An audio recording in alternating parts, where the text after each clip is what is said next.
নারীকে তুমি যতই অপমান অবহেলা করো না কেন, নারীকে একটু ভালোবেসে ডাকলেই নারী কিন্তু সমস্ত অপমানের কথা সব ভুলে যাবে।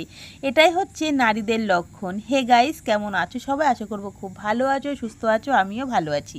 নতুন দিনে নতুন আরও একটি ব্লগ ভিডিওতে তোমাদের সকলকে জানাই আরও একবার আমার চ্যানেলে অনেক অনেক স্বাগত আর অনেক অনেক ভালোবাসা।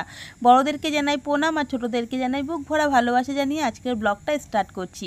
আর শুরু করে দিয়েছি দুপুরবেলা রান্না বান্না, দেখে বুঝতেই পারছো। আর আজকে দুপুরে রান্না করছি ডাঁটা দিয়ে, আলু দিয়ে, কুমড়ো দিয়ে একটা তরকারি। জানো তো, আগেকার দিনের বয়স্ক মানুষের মুখে আমি শুনেছি 3 রকমের তরকারি খেতে নেই, মানে বেজোর সবজি কখনো খেতে নেই। যাদের একটা ছেলে আছে, একটা ছেলের মায়েদের কখনো বেজোর তরকারি খেতে নেই, সবসময় জোড়া জোড়া খেতে হয়। সেই জন্য আমি আবার ওর ভিতরে আর একটা সবজি দিয়ে দিয়েছি।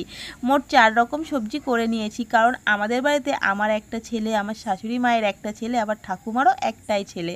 সেই জন্য আমরা 3 রকম খেলাম না। আমি এটা যদিও শুনেছি, শোনার পর থেকে এই জিনিসটা করি।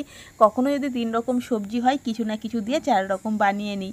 তো আর একটা দেখতে পেলে কুমড়ো ভাজা করেছি, তোমাদেরকে দেখিয়ে দিলাম কয়েক পিস কুমড়ো ভাজা, কারণ ঠাকুমার শরীরটা একদম ভালো নেই, জ্বর এসেছিল।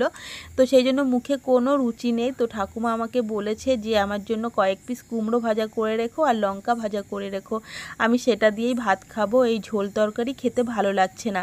সেই জন্য ঠাকুমার জন্য আর এই আলু বড়ার ঝোলটা রাখবো না। বড়া ভাজা কয়েক পিস রাখবো, 2 পিস মতো বড়ার ভাজা রাখবো আর কুমড়ো ভাজা লঙ্কা ভাজা করে দেবো। সেটা দিয়ে উনি একটু ভালো হয়তো খাবে।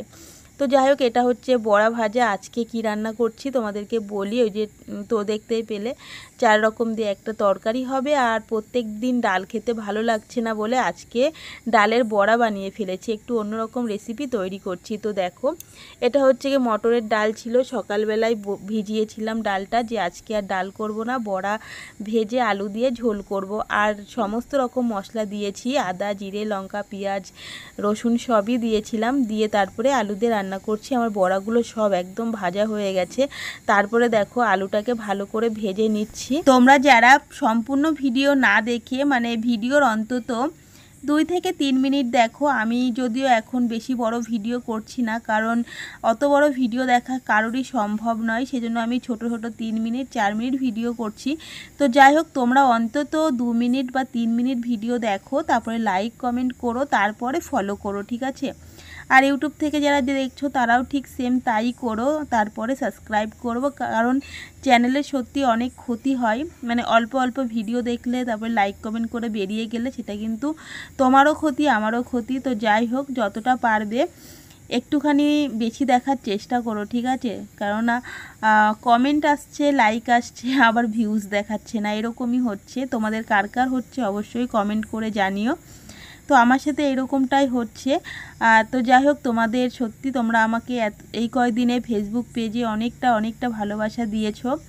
তো আর তোমরা আমাকে কমেন্ট করো কে কে আমার কাছ থেকে এখনও পর্যন্ত ফলো ব্যাক পাওনি। অবশ্যই আমি প্রত্যেকের ঘরে গিয়ে ভিডিও দেখে, আমি কিন্তু প্রত্যেকের ঘরে যাই আর অন্তত 4-5 মিনিট ভিডিও দেখি, আর যেগুলো শর্ট ভিডিও সেগুলো সম্পূর্ণ দেখে তারপরে লাইক কমেন্ট করে আসি। আর ফলো তো অবশ্যই করি। তো তোমরাও কিন্তু সেটাই করো, তাহলে দেখবে তোমাদের পক্ষেও ভালো হবে আর আমার পক্ষেও ভালো হবে। তারপরে দেখো, আমি বড়ার ঝোলটা করার জন্য মশলাটাকে ভালো করে আমি কষিয়ে নিয়েছি, নিয়ে আলু দিয়ে এবার ভালো করে কষিয়ে নিয়ে এবার আমি দেখো বড়া দিয়ে আলু দিয়ে ঝোল করছি। আর তবে একটা জিনিস কি হয়েছিল জানো, বড়ার ঝোল বড়া অনেকটা ঝোল টেনে নেয়, সেই জন্য আমি বেশি করে ঝোল রাখবো খেয়াল ছিল না, একদম পুরো টেনে গেছিলো, তরকারিটা শুকনো শুকনো হয়ে গেছিলো। তা বড়া আর আলুই শুধুমাত্র ছিল।